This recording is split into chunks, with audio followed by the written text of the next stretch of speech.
which leads me to my next question, bro. Oh, man. And this could be long-winded as possible, as long-winded as you want, or this could be another discussion. This could be episode 2. Yeah. I did this with Jake, and what I thought was great, and you actually mentioned it. So I'll probably end up, I don't know how to add the flag here. I'll probably end up like making this its own little like tidbit. Yeah. But what is your take on mental toughness? It sounds like you think it can be taught or developed. Yeah. 100%. Like, I 100% think that it can be taught. Developed is probably the best way I would describe it. Just because I think that there's a lot getting to coach youth wrestlers. I learned a lot. Just seeing the way children do things, but then I also kind of studying this myself, having my own journey with it. I think that a lot of your early experiences in life can help shape your mental toughness, whether that's being an athlete at a young age, just having a very determined personality at whatever it is that you're doing. But I think that I kind of hit on it earlier. I think that every time you allow yourself to push through a barrier and get into that really uncomfortable spot, and maybe that uncomfortable spot that you've never been before, that's whenever you're developing mental toughness. To me, the idea, let's say, of breaking another person, all that really is in sport is taking them to a place that they've never been and then pushing them a little bit farther, and then they've never been there and they'll kind of fall apart.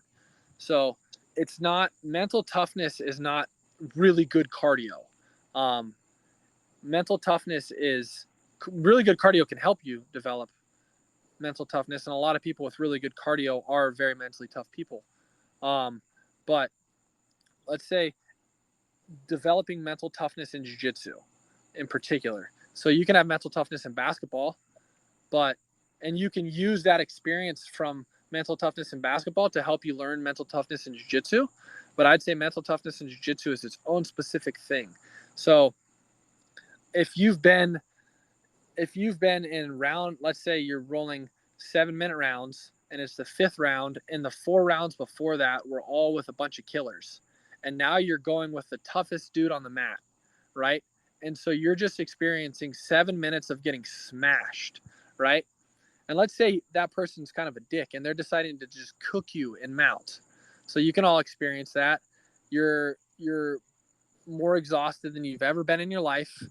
Now you've got this 250-pound gorilla of a human on top of you, smashing you. As a white belt, I was there. I panicked. I freaked out. I remember you used to get claustrophobic, bro. Yeah. So I would get claustrophobic. And, yeah, you should share that, dude. And that's what I'm saying. And that was something I had to really work through, because I had this guy was actually like a 350-pound former NFL player. Yeah. I remember that. Human on mount smashing me, and I panicked. And you came from wrestling where you're not on your back often. Yeah, and coming from wrestling, especially where you let your heart rate get up to its max. So you're not ever chilling when you can chill. So I was just sitting there burning all my energy trying to get him off of me, and it was impossible. So I tapped. It's the one and only time I've tapped the pressure. I'm just kidding.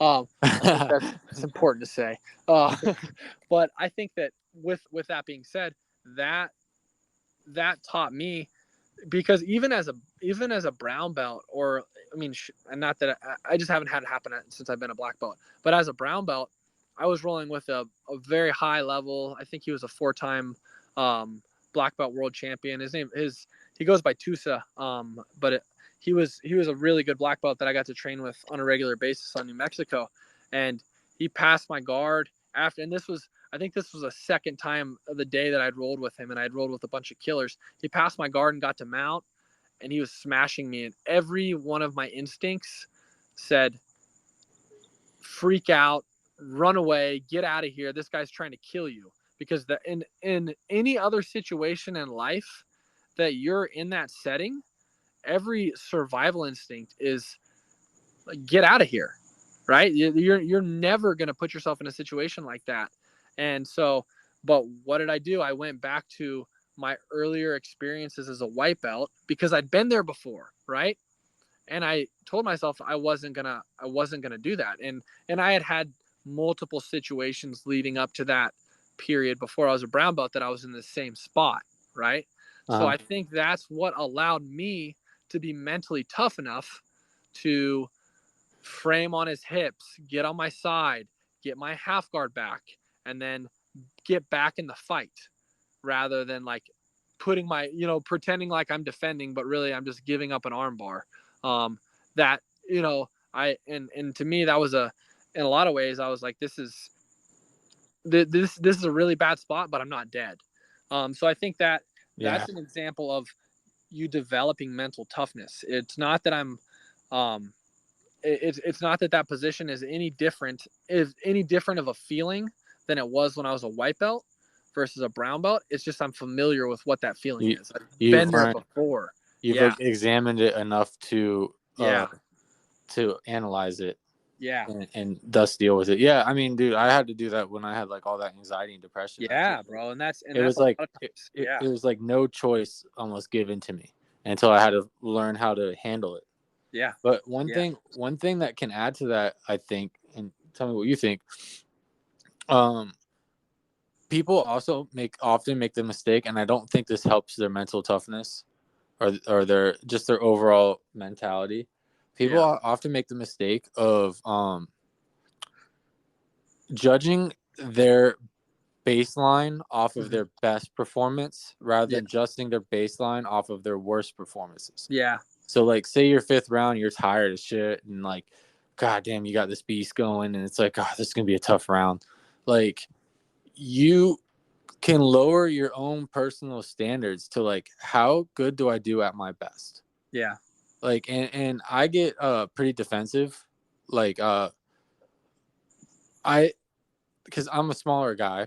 Yeah. I not that nobody's working, but I feel like it's a lot of extra work when everybody weighs more than you.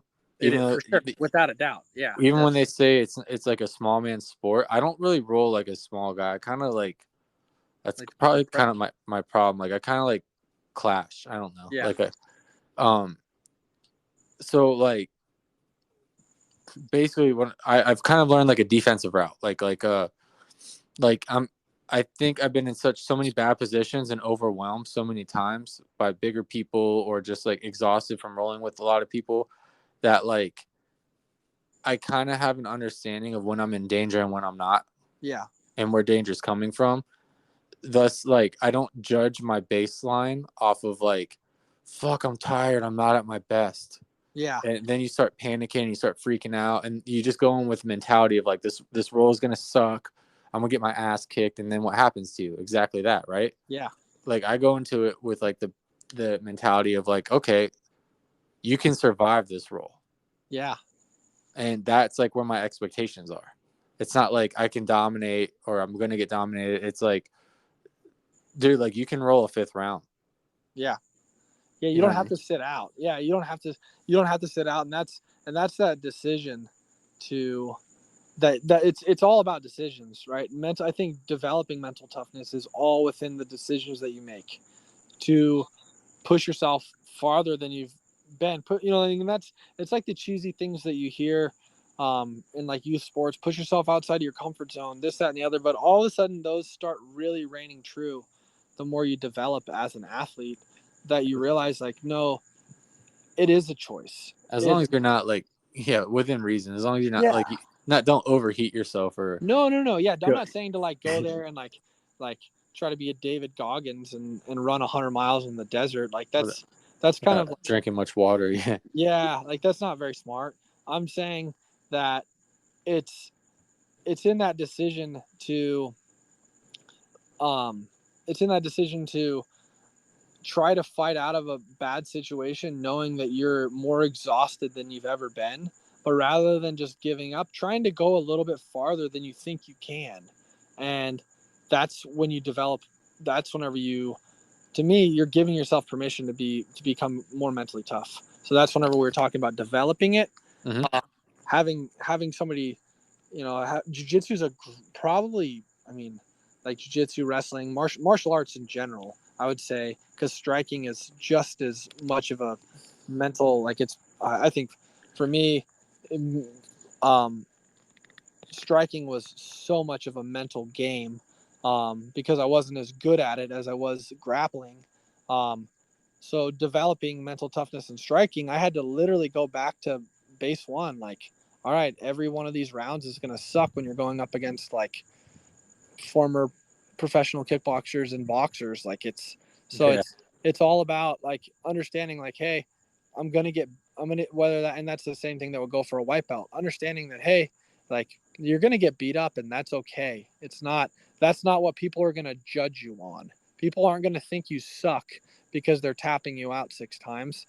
Realistically, that's that's probably why they kept doing jiu-jitsu, because if the purple belt isn't tapping out the white belt 6 times, then that probably means jiu-jitsu doesn't work super well. Like that's, and Right. so it's not a big deal. It's not a big deal that the white belt gets tapped out, but it's the way that they, to me, it's the way they carry themselves after they get tapped out. It's the way they carry themselves in the role. I call it take your ball and go home, where once they've got tapped out twice, they just shell up and don't roll with you anymore because they don't want to get tapped again. Like um that's where you're going to develop your mental toughness is, hey, I got tapped out 6 times, but I'm still going after this guy. I'm The still going to, difference the yeah, difference between thinking like I don't want to roll again because he keeps tapping me, and yeah, then and the difference between that and why do you keep tapping me? yeah, Like exactly. how do you keep doing that? Like Understanding that you're just that getting better. small. Yeah, yeah, At the end of class, you should have the opportunity to ask questions, and uh, if you're getting tapped or beat, especially if it's something super consistent, you know, just having the humility to ask, like, hey, like this guy keeps grabbing this, or I keep getting stuck.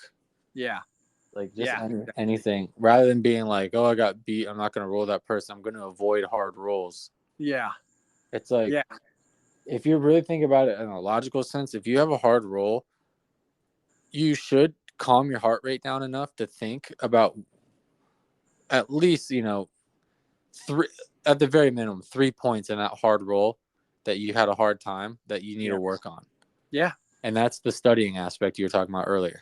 Like, Mm-hmm. and also that helps with your mental toughness. Like, you're not a quitter. Yeah, You're well, and if you can have a logical approach, if you can, and that's where having techniques, because if you're using your brain to try to have to like if you don't have the reaction automatically there, that muscle memory, and you're having to use your brain to try to think about the technique, you're actually going to exhaust yourself so much more. But if you already have that knowledge there, the ability to problem solve is going to be way less exhausting, because you already know what you should be doing. Um, it's a pretty interesting thing, but you'll notice that if you're all of a sudden in a bad situation that like you've never been in, then trying to get out of it is way more exhausting and almost scary, let's say, than it is if like you've been there before and you know the steps to get out of it, right. like the steps to the day one armbar that you learned.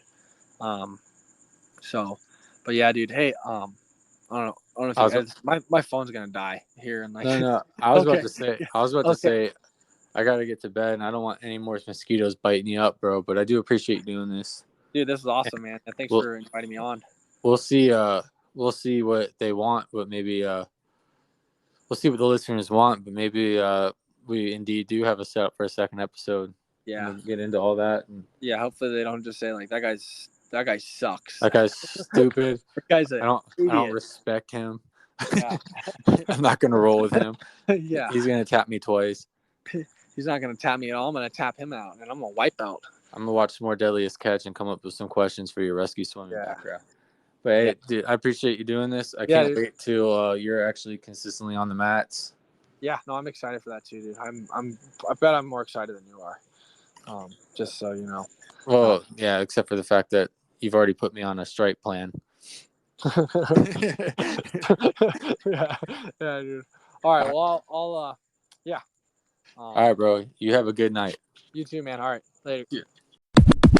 I think the podcast is fucking sick. If you're listening to it and you're like, I don't know if I want to listen to the next episode of this podcast, you're probably a bitch ass. You need to listen to the next episode of this podcast and keep listening to it. Because my friends down here are trying to make shit happen. And we're going to make some shit happen.